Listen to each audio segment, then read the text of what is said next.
The third type of if statement in Python is the if-elif. Let me demonstrate the general syntax for that if statement. So we have if followed by a relational expression. Inside that would be the statements. And then you'll say elif and another relational expression followed by a set of statements, one or more. And we can continue with elifs as long as we need to. I'm going to stop after this one.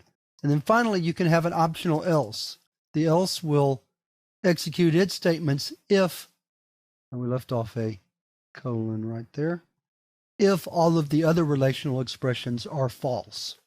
So an example of when you might need a if-elif is with the grading scale, when you're taking numeric scores and assigning values. So for example, greater than 89 is a letter grade A, using the 90 to 100 scale.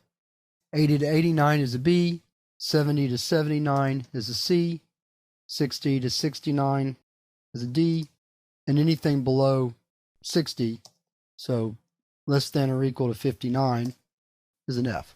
So if you're looking at a numeric score, you might say if grade is greater than 89, letter grade equals A. Elif grade is greater than 79 or greater than or equal to 80, letter grade equals B. Elif grade is greater than or equal to 70, letter grade equals C, and so on. In fact, let's look in Python how to actually write that simple little program to demonstrate how the if-elif works. So let's move to Python. We'll call this if-elif.py. So the first thing we're going to do is say print, enter a numeric grade. And then we'll say grade is equal to int raw input.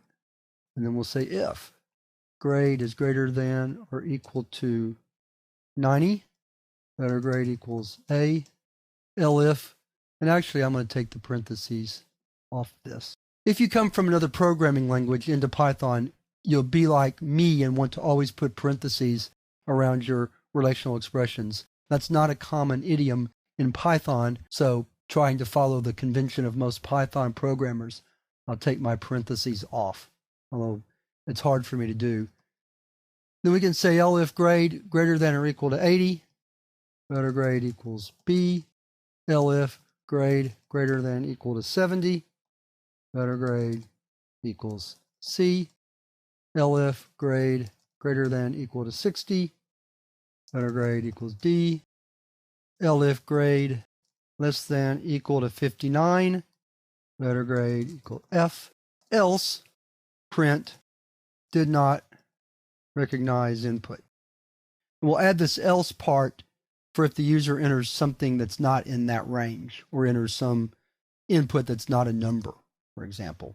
So we'll have a print statement and print and say your letter grade is letter grade. Okay, so let's exit and save. And try it, if-elif.py. I haven't made too many errors. This one's just a typographical error. I do like to leave them in because you'll see how I solve these problems. This is an easy one to fix. I just forgot to put the colon right here. So let's add that in real quick. Exit and save again. Chock full of mistakes today. Same thing right there. One more time. That's the end of the program, so there shouldn't be too many other errors. So let's just try a middle grade 77. Your letter grade is C. Let's run it again. Let's try a high score. That's good. Let's run it again. Let's try. Now let's try, for one more attempt, let's try something that's outside the range. Let's try a letter. In that case, it failed in our input, which is fine. Just trying to show you what would happen if the user entered something that was not a legitimate number. Later in the course, we'll talk more about how to handle errors like this, but I just wanted to demonstrate what would happen if the user entered something outside the range of numbers. So to review very quickly, we've looked at the if-elif statement as a way to make one decision based on a large range of possible values of the input. And so the example that we used was turning a numeric grade into a letter grade. In the exercises, we'll look at another example of using if-elif, and in fact, We're ready to move to the exercises now. Now, our first exercise will involve just if-else, but later on in the exercises, we will work again with if-elif. So let's move on to the exercises.